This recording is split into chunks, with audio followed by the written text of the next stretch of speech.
All right, welcome in everybody to the Road to Retirement podcast. Tony Marlette Jr. in this week with Tony Shore. Good morning, Tony. Good morning, Tony. You can never have too many Tonys. I That's our know motto. we say that all the time, and we got to meet in person last week, last Friday. It was great to see you here in Cleveland. Yeah. I'm glad you were able to make it in. Yeah, I'm glad we were able to hang out in person. Usually it's remote like it is today when we do our show. I'm in my studio back here in Minnesota, but I'll tell you what, I didn't want to leave Cleveland. Love that city. Yeah, Antonio's Pizza was a staple of Cleveland. You liked Yep. your pizza, right? Loved the pizza at Antonio's, loved the Rock and Roll Hall of Fame, loved seeing some of the really old buildings in downtown, some beautiful buildings. The Hofbrauhaus was fun. Hit a couple of record stores, saw a couple of concerts. So just really enjoyed it, and great restaurants and nice people. I love Cleveland. Yeah. I just can't get enough of it. It's a great city. Yeah. I remember I've been in Cleveland pretty much my whole life, but in 2012 I moved to Hartford, Connecticut for 2 years. Uh, you would tell people I'm from Cleveland and they'd kind of be like, Cleveland's a bad city or something like Yeah. that. So I come back in 2014 and I just really noticed a big difference. It was really just like it was cleaner. There was more things to do. There was a lot going on. It could have been like the sports scene coming up with LeBron and the Cavs, and we had the Indians on the run going to the World Series. So things kind of have really been. It really is a nice underrated city. It It's gets a very bad rap for underrated. some reason, but it's a great city. Yeah, I mean, like other places, Minneapolis, Chicago, other towns, you say Cleveland or even Ohio, and they're like, boring. Mhm. And they have no idea. It's great. I really love it. In fact, one person while I was there said, Cleveland will get you. It'll get under your skin. You'll want to stay. A lot of people come here and are surprised, and they end up moving here. So yeah. Relatively fair cost of living too, compared to a lot of other places in the country. Oh, sure. Cleveland, Yeah. Pittsburgh, Columbus, Detroit, Buffalo. All the Rust Belt, as they call it. Those very fair ways of life and cost of living as well. Sure. So. Well, yeah. And just a lot of history in Cleveland, a lot of beautiful old buildings that have been renovated. They've really done a lot to that downtown. I mean, I was impressed, and we were walking around at night. It was no problem. People were great.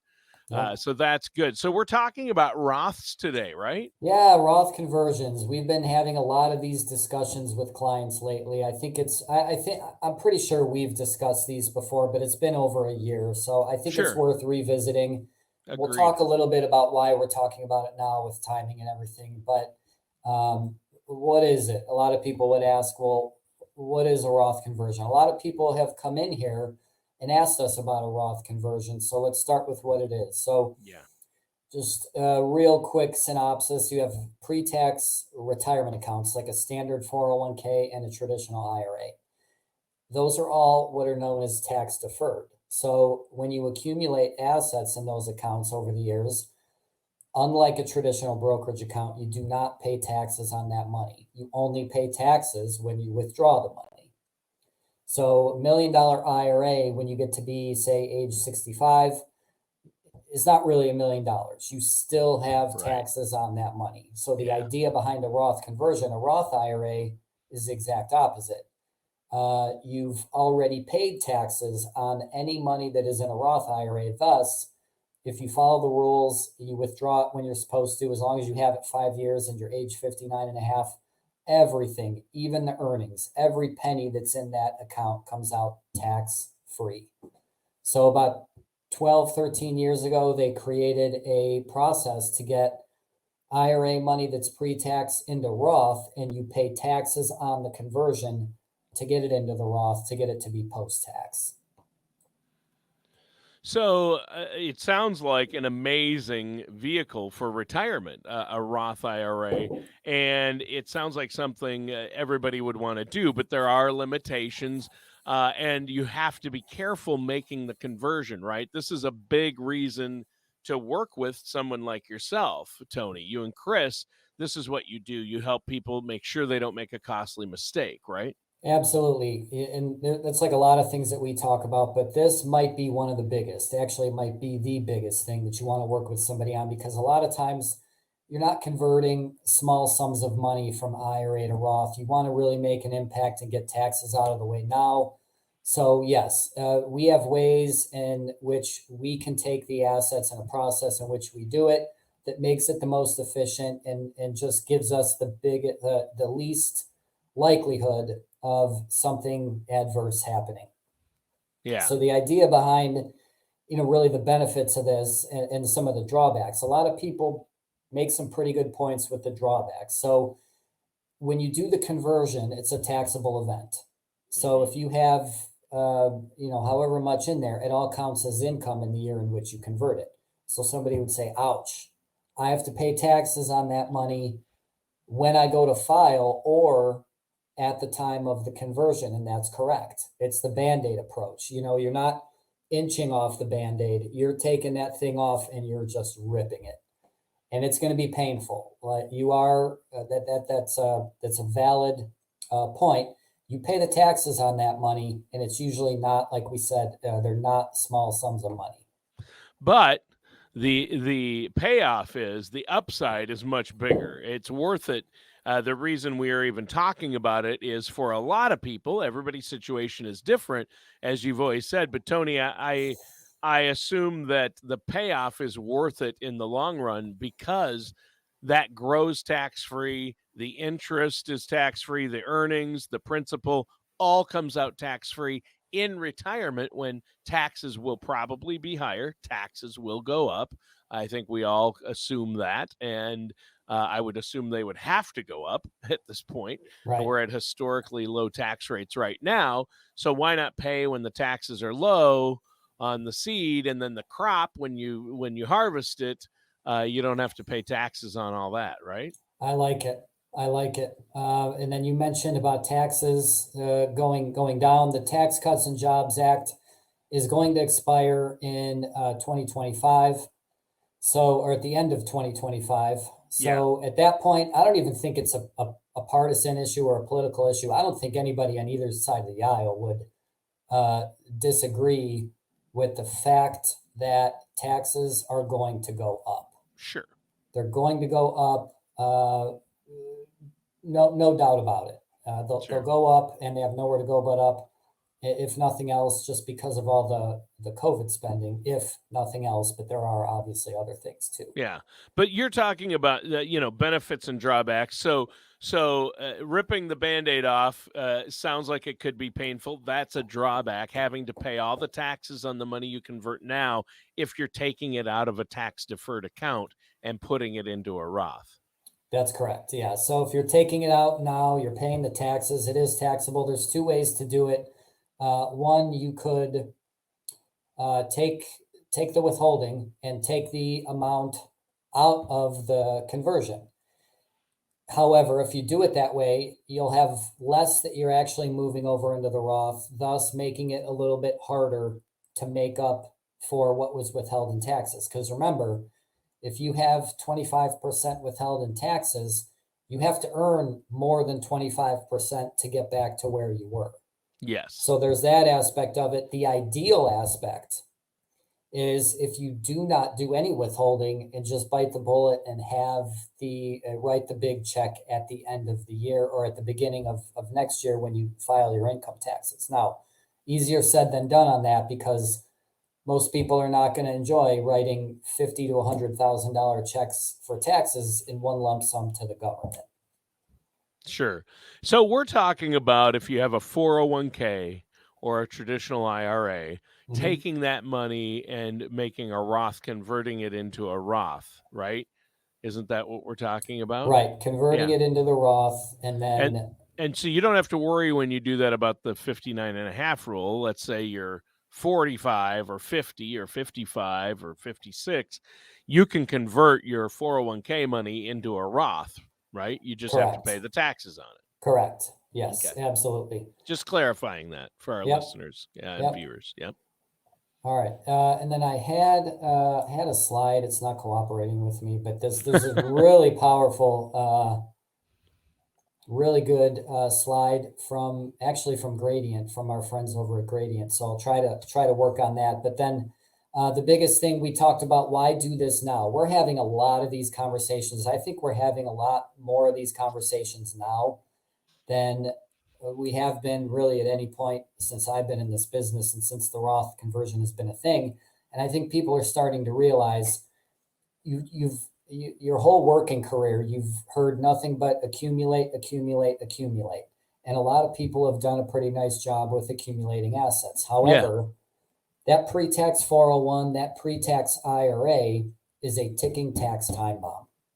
Yeah. So if you and I are sitting there on the beach in Cleveland at Huntington Beach, and we're both retired, and we're sitting there sipping a Hofbrauhaus beer, and you have $1 million in your Roth, I have $1 million in my traditional IRA. You actually have $1 million. I have $1 million minus, who knows, 30-35%. For Yeah. taxes. So Ouch. that's the idea, And right? 30% of that millions, that's real money to you That and is I. absolutely, absolutely. Yeah. Yeah. So that's really the big reason why we've been having these conversations with people. And again, it's not for everybody. You have to be willing to, we have a lot of these conversations, and then when it comes down to it, I understand it. Some people are kind of like, you know what? I'll end up paying the taxes slowly over time versus taking it all in one big chunk. And we have some people who are ready to go, get this out of the way right now while taxes are lower. I see the benefit. Let's do it. Everybody's situation is different. We tell people that all the time. No two people are the same, and really nothing speaks to that more than something like this. You have to be ready. You have to be willing to pull the trigger. Sometimes we go through 2-3 appointments with people, and they're just, at the end, they're like, I can't write this big check. So you got to have the stomach for it too. Sure. Yeah. Yeah. I mean, it depends on your situation. Do you have enough money saved up, liquid, that you can cut a check for taxes at the end of the year, Right. bite the bullet now once, and then not worry about taxes on that money the rest of your life?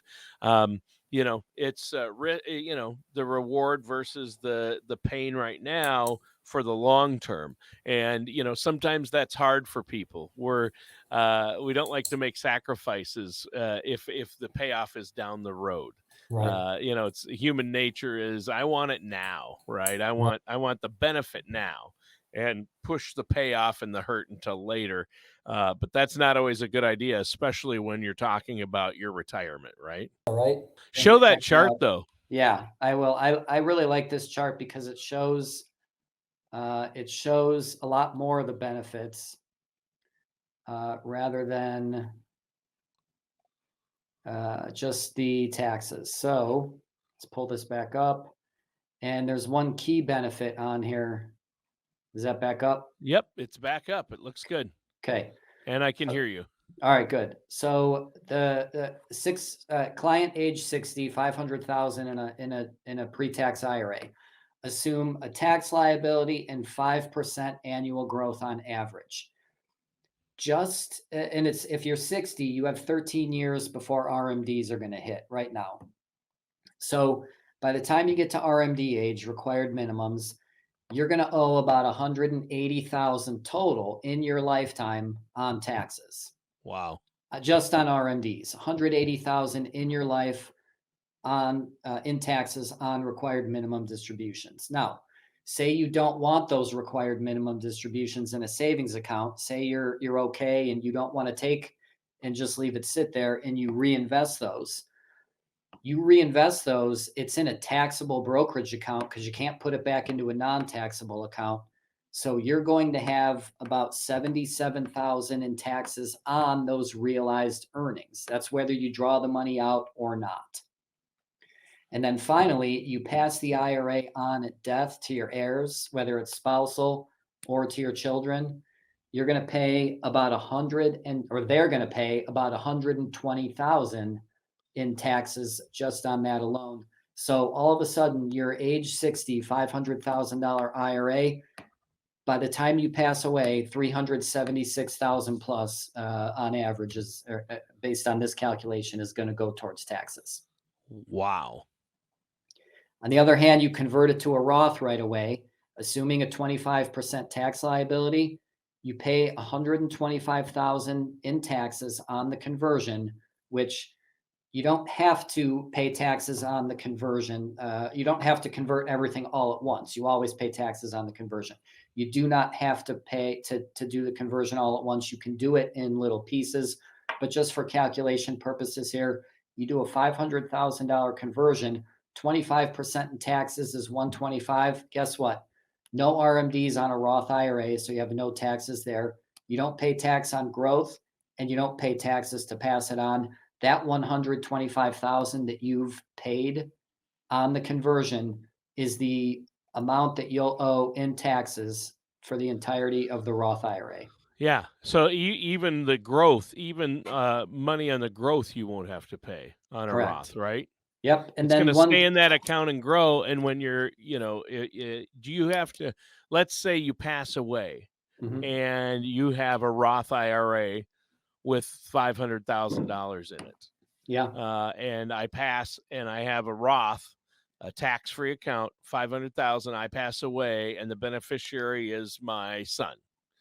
Does he have to pay taxes on that? No. Wow. Nope. That's great. Yeah. Yep. And the earnings, he gets Correct. even if it grew exponentially.